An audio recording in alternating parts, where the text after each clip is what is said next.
The tales surrounding Robin Hood and his merry men have always been some of my favorite stories since I was a kid. I fell in love with Disney's portrayal, but there was also something magical about the Robin Hood Prince of Thieves release that's held my adoration since it was practically brand new. It wasn't until a year or two ago that I realized that the NES Robin Hood game was based on the Prince of Thieves movie. It wasn't some weird generic one like Super Robin Hood from Quattro Adventure, but an official movie-based game that I imagined to be full of romance and chivalry, all the while overflowing with the 8-bit croonings of Bryan Adams. Even the Nintendo Power magazine boasted that playing the game was just like being a part of the adventure on the big screen, and they weren't wrong, at least not entirely.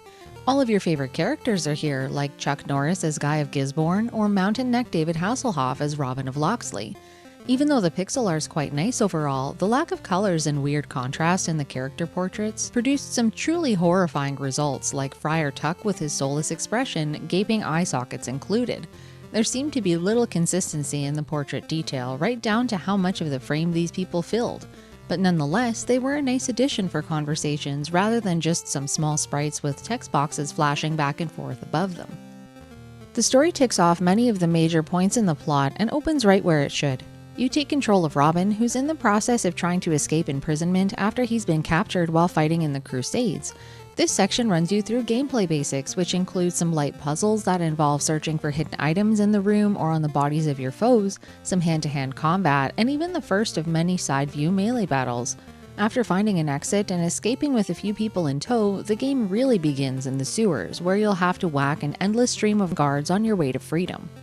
Robin's character starts out pitifully weak, barely able to fend off a small group of enemies, but there are RPG elements here to save the day. For every enemy that falls, Robin and friends gain experience that eventually translates to traditional leveling and stat increases. In the early stages, grinding's crucial to even have the slightest possibility of success, but one too many wrong moves and Robin will be transformed into a skull on a hill with some dramatic weather to create one of the coolest game over screens ever. You have 2 continues, which are essentially lives to use before you hit a game over. Have you ever tried playing an RPG with lives before? This is a great example of why those 2 things don't mix very well. You can spend 30 minutes bludgeoning rats to death with your creaky sword, get overwhelmed by a group of them a couple of times, and then suddenly you're dead for good. When you game over in Robin Hood, you go back to the title screen and kiss all of that experience goodbye since there's no save feature or a password system. Well, there are passwords, but none that are actually made available to you anywhere in the game or the manual. On the title screen, you can press A 8 times and then B 8 times and put in some keywords to get to different major points in the story, but these don't reflect your own personal journey like the long, complex passwords from other games like Faxanadu, Metroid, or Kid Icarus. Since they're generic, you'll arrive at a major juncture with probably less experience under your belt and virtually no equipment or other items that you'd normally obtain while playing through the game from the beginning. I'll take that 5,000 character Rambo password any day, thank you very much. Having a password that doesn't capture your own gaming experience is hands down the most frustrating aspect of Robin Hood Prince of Thieves since it's so easy to die. In the first few playthroughs, you'll likely succumb to something catching you off guard in the top-down melee fights, or from whiplash from one of the many other gameplay modes that can come out of nowhere. For example, the first time I played through, after meeting up with Marion, the game transitioned from a cutscene over to a side-scrolling action sequence where Robin and Azim flee on Marion's horses. The game didn't give me even a single moment to get my bearings before I was overrun by the sheriff's men and instantly died. I had no idea that I was supposed to hold right to start moving, and not even a minute later on my second ever attempt to do the horse segment, I tripped on a giant blue rock and died again on my last life. It was game over for me and back to the prison and then the sewers to grind up my levels again.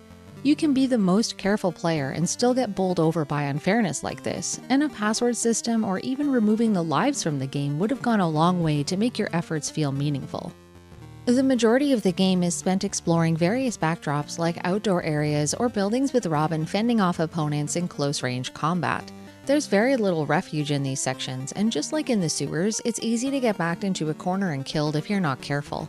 The biggest challenge is that enemies continually respawn, and not in any predictable way to be able to anticipate where they'll come from next. They thankfully never spawn directly on top of you, and I found that continually moving was the best plan of action to stay alive. While it's important to kill enemies for experience for that leveling system, occasionally it was a better strategy just to run from them. You'd think that running might get you lost and into even more hot water, but every area of the game had a map that could be accessed from the menu screen, and these were invaluable for preventing dead-ending yourself with a bunch of bad guys closing in from the only escape route. So many of these areas that you traverse are easy to get turned around in since everything looks the same. There are very few notable landmarks to orient yourself with other than crossroads, and I really appreciated not having to draw my own maps for this one. There were a few quirks with the main combat style, with the biggest limitation being that Robin can only attack in 4 directions, while enemies can come in from everywhere and anywhere. It also doesn't help that the sword swing is difficult to time, since there's a bit of a delay from when the controller button's pressed to when Robin's swing actually connects, if it does. If enemies are too close to you, your attack misses and you have to eat that damage. All of this was tough to adapt to, especially when some enemies were so hard to anticipate because of their small size or tremendous speed. Early on, many opponents also needed multiple hits before they'd literally explode into their respective extremities, but like most games with an experience system, these problems could be solved with a little leveling or even by finding better equipment. The biggest hurdle was by far at the very beginning, so taking the time to grind to make that first stretch less risky really helped me. Things started to feel a lot better a few levels in. There was one weapon in particular that was a total game changer, and that's Little John's staff. Equipping it almost felt like cheating to me, since you can pretty much just hold A and bulldoze anyone that comes near you. While it's not perfect against enemies that have distance attacks to snipe you with, for most walks through the forest it's everything you need and then some. A huge advantage is that by removing almost all thinking and planning from combat, grinding becomes a breeze, and it's totally worth spending some time to get a few more levels under your belt when you first acquire the weapon. Taking on damage is inevitable, but there are bandages galore waiting to be found on the bodies of those that you send to the next life. Robin Hood Prince of Thieves is extremely generous in the items department, leaving them lying around in areas you're walking through or out of sight to be discovered with the search function. As your party grows, there will be more mouths to feed, but an advantage to having more people on board is more inventory space. Each person can carry up to 6 items on them, and a nice thing is that equipped weapons and armor don't take up those slots since you assign them directly to the character's portrait in the menu. If you're running low on space, certain items can even be held in one of the hand slots if your character's only equipped with one-handed weapons. The only time that the inventory became difficult to manage was toward the end of the game when I was stuck with a bunch of key items I was afraid to drop, as well as extra backup weapons I wasn't sure that I'd need later on.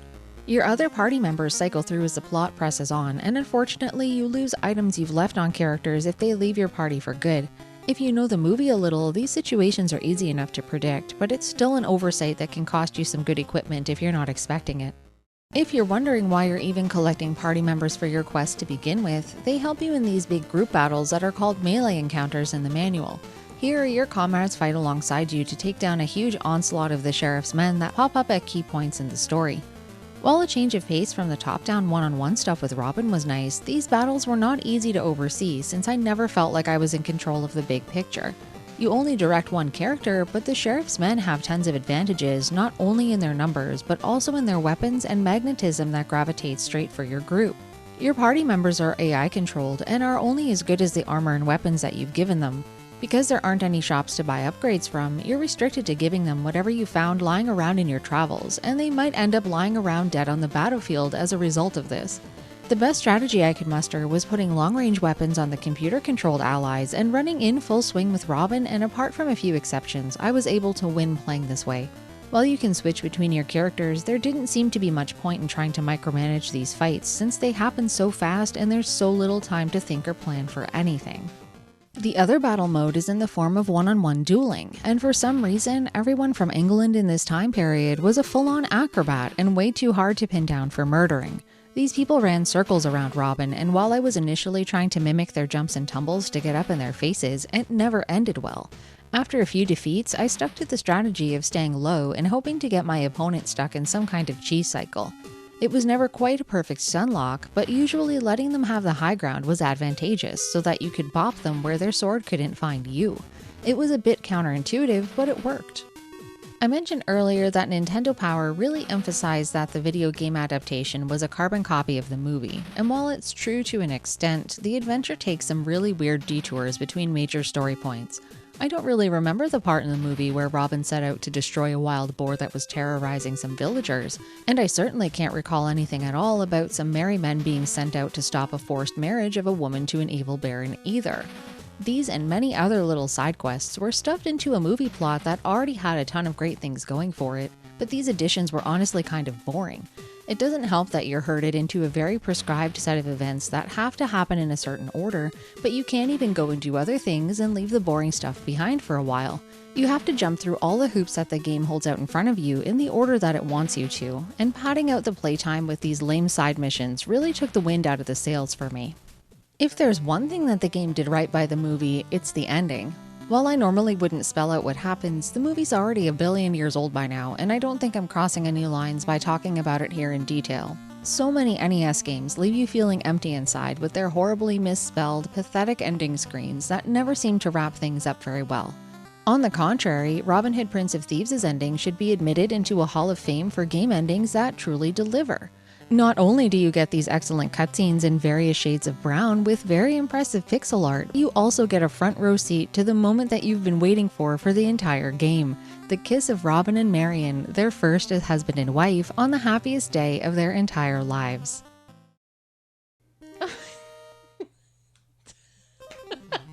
Why does Marion look like she's dead asleep or is turning her head away from Robin in disgust? I know there's a running joke in the movie about how he smells terrible, leading to the glimpse of Kevin Costner's nudity in a waterfall or something, but you think he would have taken some time to spruce up for the big day. The better question here is whether or not you can even call this a kiss. I'm not sure who looked at this scene and said, "Mwah, perfect, that's a wrap." What can only be described as Robin's choppy approach and the mixing of the air between their faces, accompanied shortly thereafter by the "you found a thing" noise before the screen fades to black, has to be one of the most bizarre and hilarious things I've ever personally experienced in a video game. The only thing that could have made it better would have been an 8-bit rendition of "Everything I Do It For You," but that and the rest of the movie's soundtrack was non-existent. Robin Hood Prince of Thieves for NES is a fun adventure. It has a competent story with an intuitive battle and party system, and aside from a few jarring points that toss you violently between game modes, after a few playthroughs, it's easy enough to memorize those shifts and master them. Even though there were quite a few liberties taken with the plot that can make it slow to a crawl from time to time, it's also a rare instance of a game really considering and embodying its source material, and I think it succeeded in smoothly transitioning it to a completely different medium.